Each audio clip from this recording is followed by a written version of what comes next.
Hello and welcome back to PTMTR, where today we're celebrating National Fried Chicken Day, 2 days late. And again, I asked you guys on Instagram, it was between this and a dessert, and of course, chicken and waffles took it by a landslide. We're starting off by trimming off any excess skin and fat from your dark meat, and if you are using breasts, just do the same. Then you want to pat down any excess moisture or bloody bits and use this opportunity to push the skin back to where it should be. Lightly season your chicken with kosher salt and pepper. Make sure you're getting all the edges, and you can add other spices in too, whatever tickles your fancy. But now let's go sous vide, which is just French for under vacuum. So grab yourself a resealable freezer bag and turn the lip inside out. We don't want any of the specks of salt and pepper compromising the seal. Carefully place in your chicken, and you want to let them sit so they lay down individually and they aren't overlapping. After that, you just want to lay down the package and seal it all the way till the end, just leaving a tiny gap for your straw to fit in. This will result in a much more thorough and consistent cook time. You want to suck out as much air as you can humanly manage and then just quickly seal it fully. You should be left with an incredibly respectable vacuum seal and a mouthful of salmonella. If I don't make a video next week, don't try this at home. I'm just kidding, you'll be fine. Or am I? Either way, I'm filling my pot with a mixture of hot and cold water, playing around with it until I get about 50 to 60 degrees, and this is a water immersion cooker. Definitely not a sponsor, but I do recommend it. Yes, this is a can't f*** it up fried chicken recipe. I'm setting my thermostat to 68 degrees for 3 hours. Yes, it is a long time, and yes, it's seriously worth it. At least you aren't spending ages over the stove. Once your water has reached its temperature, throw in your parceled poultry, making sure that all of the chicken is immersed, and fold the edges around the outside so there's no chance of anything getting in or out. And if need be, weigh it down with something withstanding. Now while that's bubbling away, let's get started on our dredge. This is the famously leaked KFC recipe, tweaked to what I call perfection. So with 2 cups of bread flour, going with 1 teaspoon of salt, half a teaspoon of thyme, basil and oregano, 1 teaspoon of celery salt, 1 teaspoon of mustard powder, ginger powder and cracked black pepper, 1 teaspoon of onion powder and 1.5 teaspoons of garlic powder, 1, 2 and 3 teaspoons of white pepper, 4 teaspoons of paprika, 1 teaspoon of MSG and another teaspoon of cayenne pepper. And this is what gold looks like.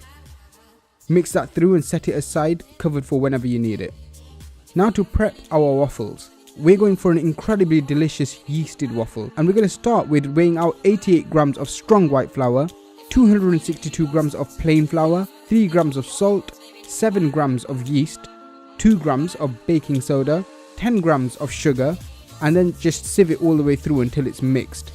And then in a separate pan over a very low heat, go in with 340 milliliters of milk and about 280 milliliters of buttermilk. Then you want to weigh out and add in 115 grams of salted butter, and then just mix it through until the butter is fully melted. And it's very important that you let this mixture cool off until it's any point lower than 45 degrees Celsius, because that's when egg whites start to actually cook. I'm happy with my 43, so I'm going to go in with my 2 whole eggs, whisking them through until we're left with a smooth, homogeneous wet mix. Then mixing as we do go along, pour the wet into the dry and incorporate everything until you reach this thick, gungy texture. Cover that up and let it rest for about 2 hours in a dark room, or until you see it start to bubble up.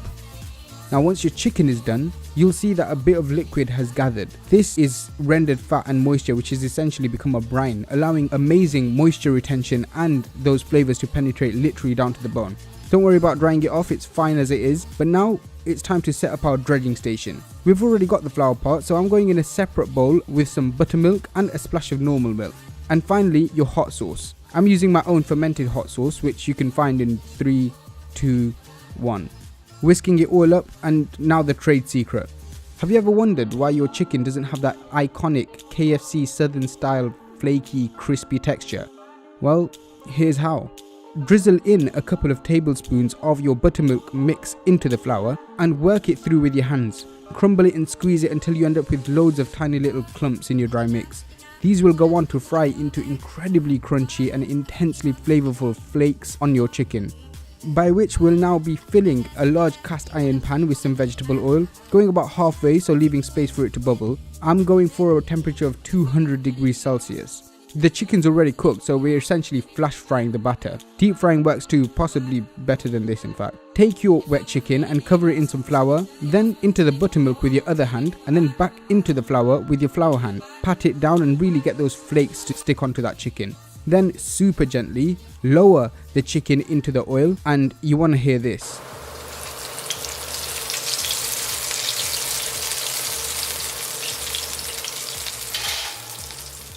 If you're doing it in a pan, keep an eye on it or it will burn, like I did here. You know, do as I say, not do as I do and all that. And once the chicken is golden brown and super crispy, remove it with a spatula and let the excess oil drip off.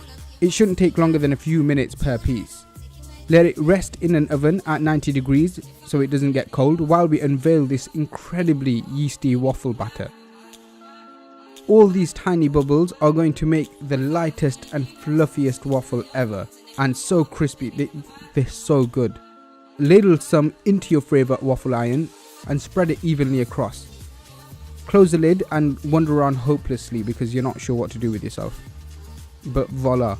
Hopefully your waffle iron doesn't reflect heat marks, but even so, serve it as a bed for that phenomenal chicken, drizzle over some maple syrup and maybe some hot sauce, and go and tell your friends to watch this video so they can join you in your bliss.